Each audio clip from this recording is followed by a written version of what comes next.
Friction. ফ্রিকশনের definition কি? Friction হচ্ছে এমন একটা ফোর্স যেটা একটা সারফেসের ওপর দিয়ে আরেকটা সারফেসের যে মোশন তাকে কী করে? রেজিস্ট করে। A force that resists motion of one surface over another. যেমন এখানে এই ফিগারে দেখতে পাচ্ছি আমরা একটা বডি রাখা আছে ফ্লোরের ওপরে। এই অবজেক্টটা যদি এই দিকে মুভ করানোর চেষ্টা হয়, অর্থাৎ ডান দিকে যেখানে লাল তীর চিহ্নটা দেওয়া আছে, সেই বরাবর মুভ করার চেষ্টা করা হলে বডি আর ফ্লোরের যে কন্ট্যাক্ট এরিয়া, কন্ট্যাক্ট যে পয়েন্ট, সেই পয়েন্টে তৈরি হবে ফ্রিকশনাল ফোর্স। ঠিক আছে? তো ফ্রিকশনাল ফোর্স যদি আমি এখানে এফ এক্সটার্নাল অ্যাপ্লাই করে থাকি, তাহলে এইদিকে যেদিকে এফ এক্সটার্নাল অ্যাপ্লাই করছে তার ঠিক অপোজিটে আমরা পাবো এফ ফ্রিকশনাল ফোর্স। ঠিক আছে? এবার এটা কেন ইম্পর্ট্যান্ট ইঞ্জিনিয়ারিং মেকানিক্সের ক্ষেত্রে? এটা ইম্পর্ট্যান্ট এই কারণে যে এটা আমাদের যে বিভিন্ন রকম মেশিনগুলো আছে, সেই মেশিনগুলোতে যে ব্রেক টেক থাকবে বা বেল্ট থাকবে বা পুলি সিস্টেম থাকবে, এগুলো সবগুলোর মধ্যে ফ্রিকশন কাজ করবে।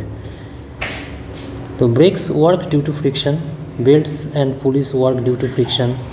এবং এই ফ্রিকশন মানে যদি মেশিনের মধ্যে চলতে থাকে তাহলে কি তৈরি হবে? এই ওয়্যার অ্যান্ড টিয়ার তৈরি হবে।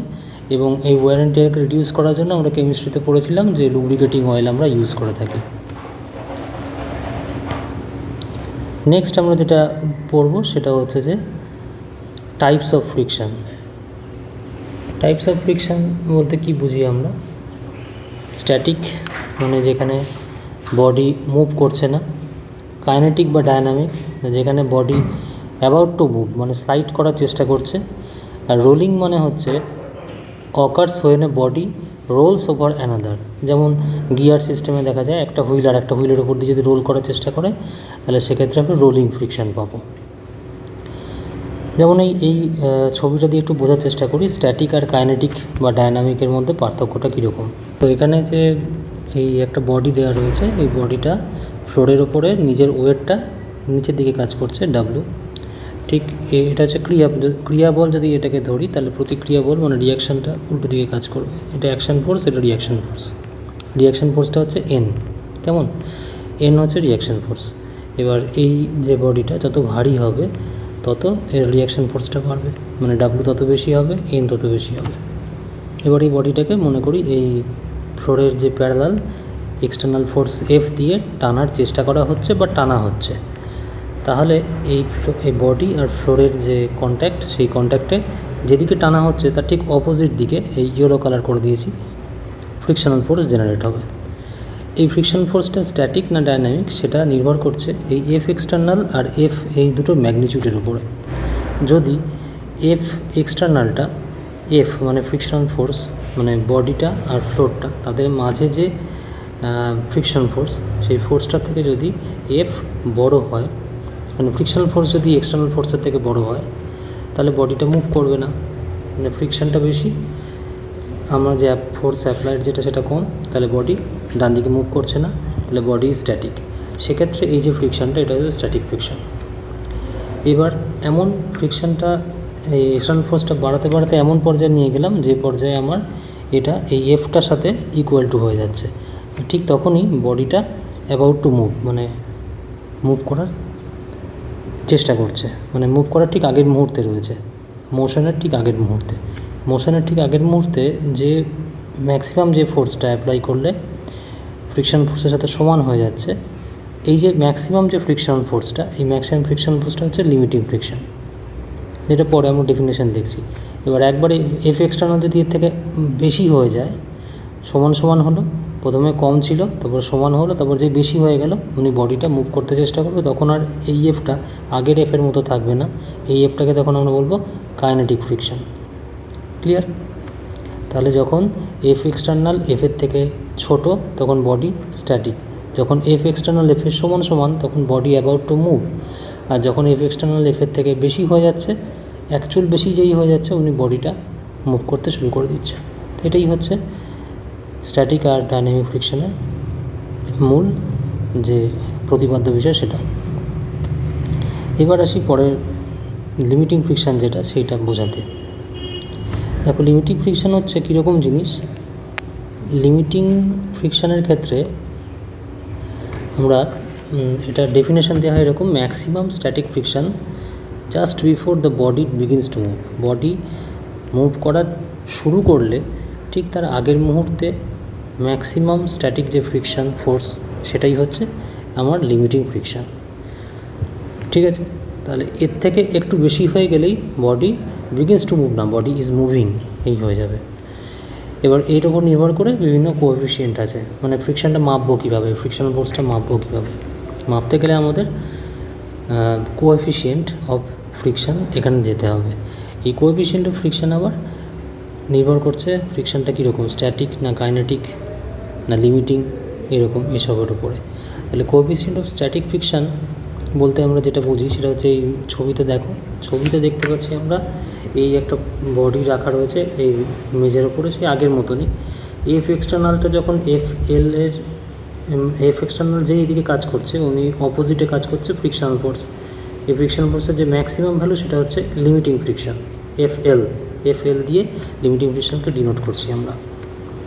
যখন এই এফ এলের ভ্যালুটা এফ এক্সটার্নালের সাথে সমান হচ্ছে তখন আমরা বলছি body is about to move. আর যদি তার থেকে কম হয়ে যায় তখন সেটা লিমিটিং ফ্রিকশান না। এই দুটোর যে রেশিও এই অবস্থায়, এই দুটো বলতে কে এই যে এন মানে নর্মাল রিয়াকশান আর এই লিমিটিং ফ্রিকশান, এই দুটোর যে রেশিও সেই রেশিওটাকে বলা হয় কোএফিসিয়েন্ট অফ স্ট্যাটিক ফ্রিকশান।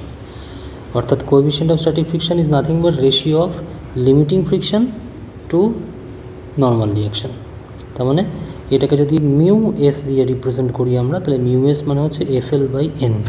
ঠিক আছে, মিউ এস মানে হচ্ছে এফ এল বাই এন। আচ্ছা, তাহলে এই ফর্মুলাটা আমাদের কাজে লাগবে অনেক, মানে বিভিন্ন নিউমেরিক্যাল প্রবলেম করতে। তাহলে এটা আমরা দাগিয়ে রাখি, মিউ এস সমান হচ্ছে এফ এল বাই এন। এটা কিন্তু খুব ইম্পর্ট্যান্ট একটা ফর্মুলা। তারপরে পরেরটাতে চলে যাই, কোএফিসিয়েন্ট অফ কাইনেটিক ফ্রিকশান। যেমন হবে আমার কোএফিসিয়েন্ট অফ স্ট্যাটিক ফ্রিকশান হয়েছিল, তেমনি একইভাবে কোএফিসিয়েন্ট অফ কাইনেটিক ফ্রিকশান কীভাবে মাপবো না, এটা মিউকে এই সিম্বল দিয়ে ডিনোট করা হচ্ছে এবং মিউকে মানে হচ্ছে এফ বাই এন। এখন আর লিমিটিং ফোর্স নেই, লিমিটিং ফ্রিকশান নেই, এখন এটা এমনি ফ্রিকশান, মানে কাইনেটিক যে ফ্রিকশান সেই কাইনেটিক ফ্রিকশানের অ্যামাউন্ট বাই নর্মাল যে রিয়াকশান বডিটা সেইটা। তাহলে মিউকে is equal to F by N. এটাও আমার একটা সূত্র যেটা আমাদের নিউমেরিক্যাল প্রবলেম সলভ করতে কাজে লাগবে। এবার এই সব থেকেই একটা জিনিস আসছে যে যেহেতু দেখতে পাচ্ছি এফ আর এনের যে রেশিও সেই রেশিওটা একটা কোএফিসিয়েন্ট মানে ধ্রুবক, তার মানে আমরা এটা বলতে পারি যে এফ সবসময় হচ্ছে এনের সাথে প্রপোর্শনাল। এটা আমরা এই ছবি দেখেও বুঝতে পারবো।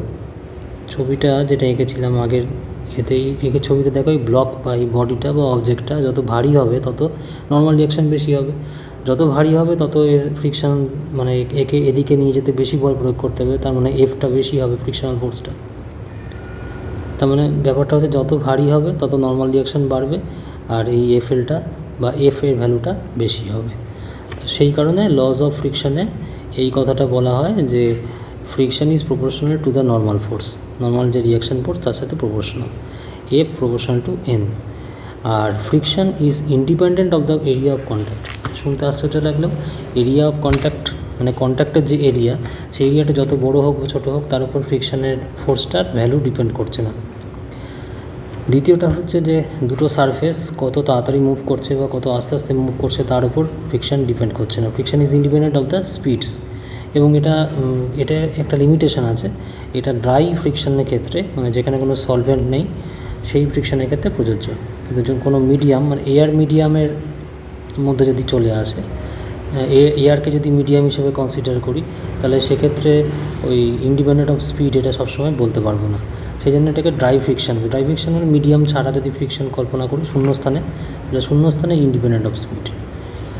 আচ্ছা, তারপরে যেটা সেটা হচ্ছে যে friction depends on the nature of surfaces. Friction সারফেসের নেচারের উপর ডিপেন্ড করে। দুটো জিনিসের উপর ইন্ডিপেন্ডেন্ট, এরিয়া অফ কন্ট্যাক্ট আর speed of relative speed of surface, কিন্তু ফ্রিকশান নেচার অফ সারফেসের উপর ডিপেন্ড করবে। মানে সারফেসটা কীরকম, কাঠের সাথে কাঁচের না কাগজের সাথে কাঁচের, এসবের উপর ডিপেন্ড করবে। আচ্ছা, তারপরে যেটা আমরা শিখতে চলেছি সেটা হচ্ছে যে ফ্রিকশানের, এটা ম্যাথে খুবই কাজে লাগবে আমাদের। এটা হচ্ছে আমার জিনিসটা বুঝিয়ে বলি। একটা বডি রয়েছে, বডিটা ফ্লোরের ওপর রাখা রয়েছে। এবার তুমি এদিকে এফ এক্সটার্নাল ফোর্স দিয়ে টানছো, ধরা যাক হরিজেন্টালি টানছো, ফ্লোরের সাথে হরিজেন্টালি টানছো। এই বডিটার যে ওয়েটটা, তার করেসপন্ডিং একটা রিয়াকশান ফোর্স, সেটা হচ্ছে এনটা উপর দিয়ে কাজ করছে। আর এই যে এফ এক্সটার্নালটা এদিকে টানছে, তার জন্য ফ্লোর আর বডির সংযোগস্থলে কন্ট্যাক্ট যে পয়েন্টে, সেই পয়েন্টে যেদিকে যাচ্ছে বডিটা মুভ করার চেষ্টা করা হচ্ছে, তার ঠিক অপোজিট দিকে লিমিটিং ফ্রিকশান কাজ করছে, এফএল। ঠিক আছে, এবার এই যে এফএল আর এন, এদের এটা একটা ভেক্টর, এটা একটা ভেক্টর। এই এফএল একটা ভেক্টর, এন একটা ভেক্টর। দুটো ভেক্টরের যে রেজাল্ট্যান্ট সেটা হচ্ছে পি। দুটো ভেক্টরের রেজাল্ট্যান্টটা ধরা যাক পি, এবং তারা এই এন আর এফএলের মাঝেই থাকবে। এবং ধরা যাক এই পিটা এন ভেক্টরের সাথে অ্যাঙ্গেল করেছে, থিটা অ্যাঙ্গেল করেছে। তাই জন্য বলছি P is the resultant of FL, মানে লিমিটিং ফ্রিকশন, আর এন মানে normal reaction of the floor to the body. P হচ্ছে রেজাল্ট্যান্ট অফ এফএল আর এন। কেমন? এই পিটা আবার এনের সাথে যে অ্যাঙ্গেলটা করেছে সেটা হচ্ছে থিটা। থিটা হচ্ছে angle between normal reaction and resultant of normal and limiting friction. Angle between normal reaction and resultant of normal and limiting friction. তার মানে পি আর এনের মধ্যে যে অ্যাঙ্গেল থিটা, সেই অ্যাঙ্গেলটা হচ্ছে অ্যাঙ্গেল অফ ফ্রিকশন। সেই অ্যাঙ্গেলটাকেই বলা হয় angle of friction. Angle of friction মাপবো কীভাবে? আচ্ছা, তাহলে এই পি, এই এন, আর এখানে একটা কাল্পনিক যদি আমি রেখা দিয়ে সংযুক্ত করে দিই পি আর এনকে, তাহলে একটা ত্রিভুজ তৈরি হয়ে যায়। এই যে ত্রিভুজটা তৈরি হলো, এ বি সি ত্রিভুজটা, দেখে বোঝাই যাচ্ছে যে এ বি সি, এই অ্যাঙ্গেলটা হচ্ছে 90 ডিগ্রি অ্যাঙ্গেল, আর এইটা হচ্ছে থিটা। এই থিটাটা কীভাবে মেজার করব না, এই এবির যে ডিস্টেন্সটা, এবি ডিস্টেন্সটা হচ্ছে একটা ভেক্টরের সমান, ভেক্টরের ম্যাগনিচিউডের সমান। কি ভেক্টর? N vector. এন ভেক্টরের ম্যাগনিচিউডের সমান। ঠিক আছে, আবার এই যে বিসি যে আর্মটা, এই বিসি যে বাহুটা রয়েছে এই পাশে ত্রিভুজটা, বিসি বাহুটা কার সাথে সমান, কোন ভেক্টরের সাথে সমান না এফএল ভেক্টরের সাথে সমান। এফএল ভেক্টর মানে কোনটা? এই দিকে কাজ করছে যে এফএল ভেক্টর। ঠিক আছে, ঠিক অপোজিট দিকে। তাহলে বিসি হচ্ছে এফএল ভেক্টরের ম্যাগনিচিউডের সাথে সমান, আর বিএ বা এবি হচ্ছে এন ভেক্টরের ম্যাগনিচিউডের সাথে সমান। তাহলে এইখানে ট্যান থিটা যদি ধরি আমি, ট্যান থিটা মানে লম্ব বাই ভূমি। ট্যান থিটা লম্ব কোনটা? লম্ব হচ্ছে সিবি। ভূমি কোনটা? সিমি হচ্ছে বিএ বা এবি। সিবি বাই এবি হচ্ছে ট্যান থিটা। সিবি মানে এফএল এর ম্যাগনিচিউড, আর এবি মানে এন এর ম্যাগনিচিউড। ঠিক আছে, এখানে ম্যাগনিচিউড বলছি, মড দিয়ে দেওয়ার কথা, কিন্তু মড দিচ্ছি না, অত ইয়েতে যাচ্ছি না। মোদ্দা কথা এফএল বাই এন হচ্ছে ট্যান থিটা। আবার এফএল বাই এন মানে আমরা আগে শিখেছি কি, এফএল বাই এন মানে কি? Limiting friction by N. এটা কাইনেটিক ফ্রিকশন দিয়ে বোঝাচ্ছি। যদি পরের আগেরটাতে যাই, এখানে দেখো এফএল বাই এন মানে কি? মিউ এস, মানে স্ট্যাটিক ফ্রিকশন বোঝাচ্ছে। ঠিক আছে, তাহলে এখানে কি হবে? এফএল বাই এন মানে স্ট্যাটিক ফ্রিকশন, মানে মিউ এস হবে। এটা অ্যাকচুয়ালি এটা মিউ এস হবে। তাহলে এটা mu S is equal two tan theta. যে লিমিটিং ফ্রিকশন দিয়েছি না, সেই জন্য মিউ এস বসালাম। তাহলে থিটা ইজ ইকাল টু কত? থিটা সমান ট্যান ইনভার্স মিউ এস। এটা একটা ফর্মুলা, এটা আমাদের লিমিটিং ফ্রিকশন ক্যালকুলেট করতে কাজে লাগবে, বা কাইনেটিক ফ্রিকশন ক্যালকুলেট করতে। এখানে লিমিটিং ফ্রিকশন ধরেছি বলে মিউ এস বসালাম। যদি শুধু এফ থাকতো তাহলে মিউ কে বসাতাম। কেমন? তাহলে অ্যাঙ্গেল অফ ফ্রিকশন জানা হয়ে গেল। এবার যেটা করবো সেটা হচ্ছে আমার কোণ অফ ফ্রিকশন। কোণ অফ ফ্রিকশন, কোণ অফ ফ্রিকশনটা কোনটা? এই যে পি ভেক্টরটা, এই পি ভেক্টরটা নর্মাল রিয়াকশানের সাথে যে অ্যাঙ্গেল করছে সেটা থিটা, আর এটাকে যদি এনের চারপাশে এরকম করে ঘোরাতে পারি, এনের চারপাশে যদি এরকম করে ঘোরাতে পারি কোণের মতন, ঠিক কোণের মতো যদি ঘোরাতে পারি, এটা এন, এটা হচ্ছে পি, এটা চারপাশে যদি এরকম করে ঘোরাই আমি, তাহলে যে কোণটা তৈরি হবে, শঙ্কুর আকৃতি তৈরি হবে, সেই শঙ্কুটা হচ্ছে কোণ অফ ফ্রিকশন।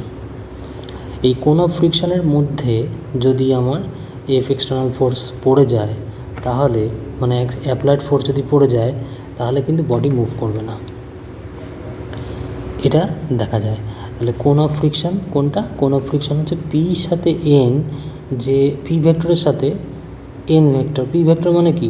এফএল আর এনের রেজাল্ট্যান্ট ভেক্টর। সেটা এনের সাথে যে অ্যাঙ্গেল করছে সেটা হচ্ছে অ্যাঙ্গেল অফ ফ্রিকশন। আর এইটাকে কেন্দ্র করে যদি আমি একটা কোণ কল্পনা করি, এনের চারপাশে যদি আমি এরকম করে ঘোরাই, এরকম করে পুরোটা যদি ঘোরাই, এটা কোণের অর্ধেকটা হয়েছে, যদি কোণের পুরোটা এরকমভাবে ঘোরাই, তাহলে যেটা হবে সেটা হচ্ছে কোণ অফ ফ্রিকশন। এটা কোণের অর্ধেকটা এঁকেছিলাম, এটা পুরোটা কোনটা? পুরোটা ড্র করলে এরকম হবে দেখতে। ক্লিয়ার? তাহলে এইটা হচ্ছে কোন অফ ফ্রিকশন। যদি এক্সটার্নাল এই কোন অফ ফ্রিকশনের মাঝে পড়ে যায়, এইদিকে বা এদিকে বা ওদিকে পড়ে যায়, তাহলে কিন্তু বডি আর মুভ করবে না। তো পরের ভিডিওতে আমরা দেখছি অ্যাঙ্গেল অফ রিপোজ কাকে বলে, এবং ওখানে আমরা বিভিন্ন ভেক্টরগুলো মানে ফ্রিকশনাল ফোর্সগুলোকে আমরা রেজলিউশন করে বুঝবো।